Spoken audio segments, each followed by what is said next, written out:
Greetings and salutations, all you wonderful weirdos.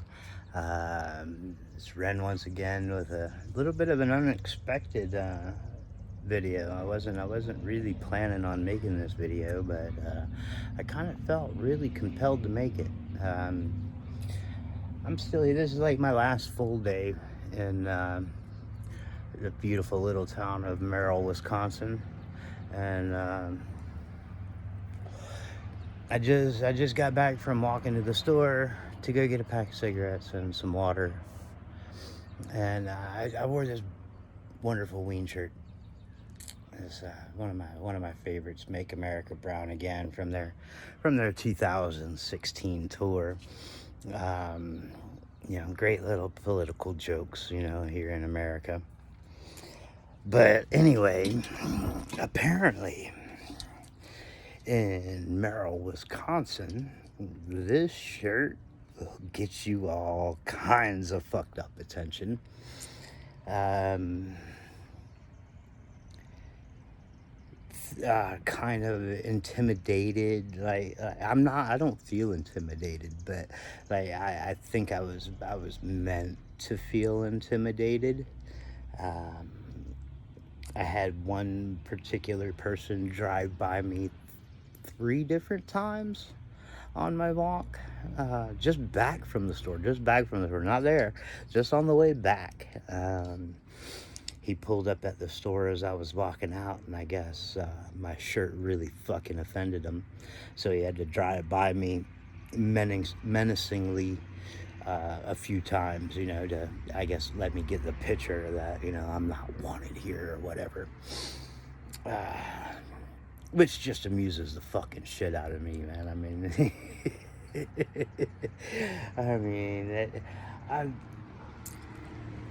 Wisconsin's a weird fucking place, man. The only time in my life I've ever been threatened for a fight over a t-shirt has been in Wisconsin. And it's happened multiple times. I used to live in Wisconsin for a couple years when I was married to my ex-wife, and we used to go out to a couple bars here and there in the towns that we lived in. And one bar we had gone into, I had this t-shirt on that said, "Stupidity is not a crime, so you're free to go." And a guy came up, just a random fucking guy at the bar came up, and, "What the fuck is that supposed to mean?" And I just looked at him and was like, "It means you're free to go, bud." And he wanted to physically fight me over that shit.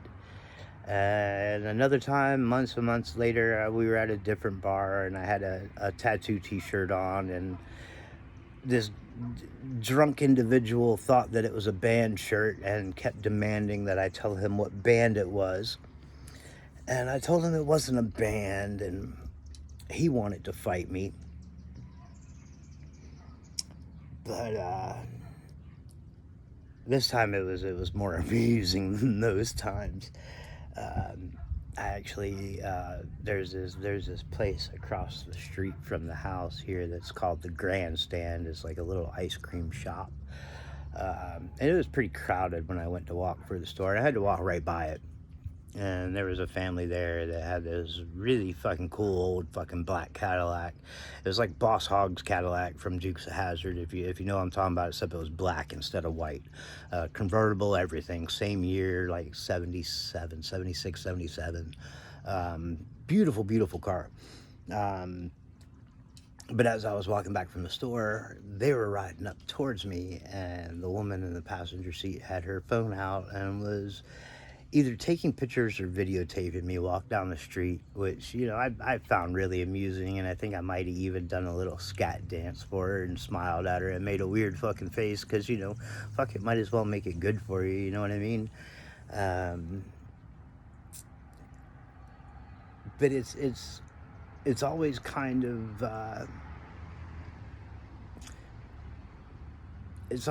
confuddled me, with the amount of racism up here, with the amount of racist people, and there's a good conglomeration of Confederate battle flags on cars here, and of course, a bunch of the Trump uh, flags and stickers and all that. But Trump's one thing, man. But you're this fucking far north, and you have a Confederate battle flag. There's no reasoning for that, man. You can't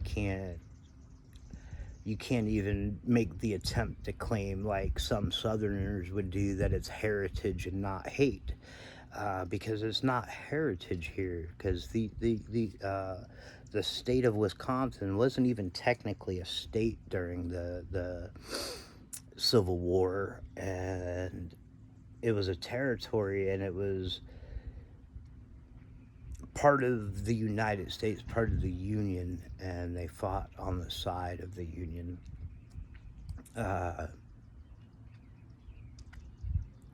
So anytime I see a Confederate flag up here, I automatically know what kind of person I'm dealing with.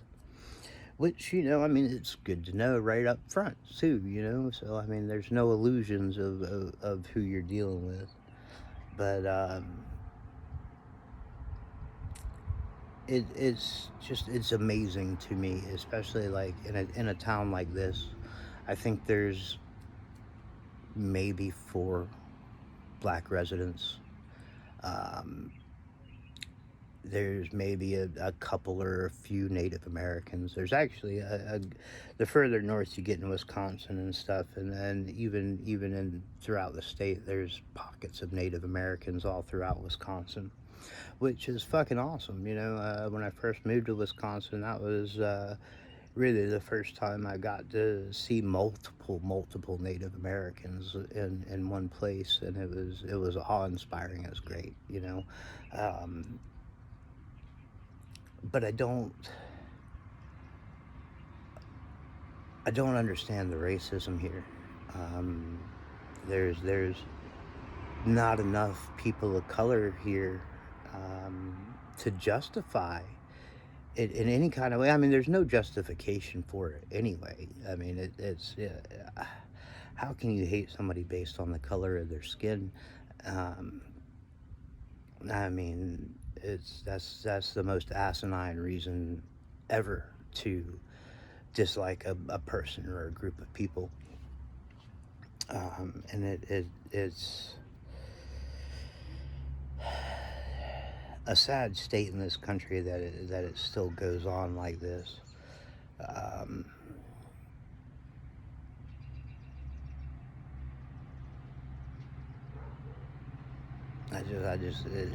It confounds me. It really does. It really does.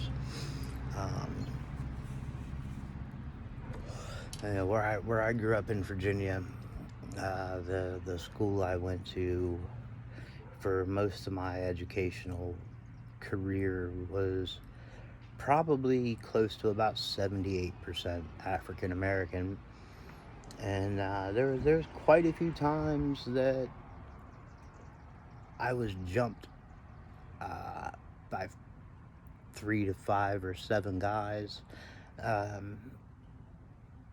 just for being white and being in the wrong place at the wrong time. And I don't hold any resentment or hate towards an entire race of people for what a few people did to me over time. I can't condemn an entire race of people for the actions of a few, and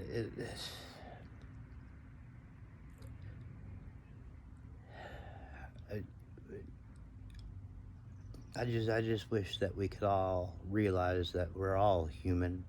We all are the same on the inside. There's no differences, man. The skin color is the skin color. That's the only fucking difference, man. There's no genetic difference between an African American and a Caucasian person.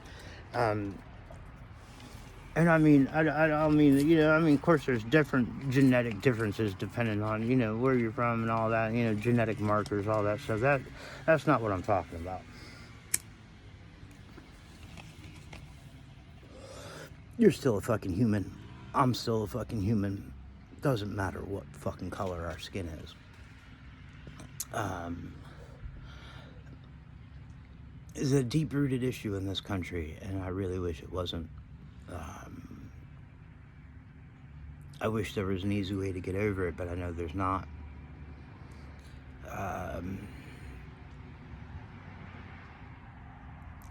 A lot of it is just based in ignorance. It's based in pure ignorance and prejudices that don't hold any kind of power, you know, and to see little kids and hear about younger kids that have this hate taught to them is that's the most disrespectful thing you can do to a child, is to teach them this hate, because it is taught. It's not, you're not born with it. You're not. It's taught. My parents were very racist, and I had no clue that my parents were racist until I gave my phone number to the first girl that I liked in like the 3rd or 4th grade. And it just happened to be this African-American girl. And I just really liked her, you know. I mean, it was, you know, I mean, we were like fucking 9 or 10 years old, you know. And it was never going to be anything serious at that age, you know what I mean? But my parents freaked the fuck out when she called the house. And said a bunch of choice racial slurs about not having those people call their house ever again. And that's when I really learned about racism. And I had to go to school the next day and tell that girl that she couldn't call my house anymore because of my parents. And that automatically got me labeled as a racist as well. And that's where I started getting jumped, you know. But I don't hold resentment to that. I don't even hold resentment to the people that did it to me. You know, it was many years ago. We were all young, we were all stupid, we were all, you know, misled.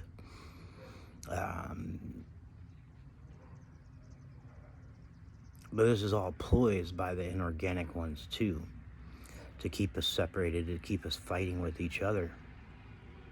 You know, the easiest way to separate us is by the color of our skin, you know, and create division that way. And then you can get into political views and religious views and, you know, various other things, you know, like that.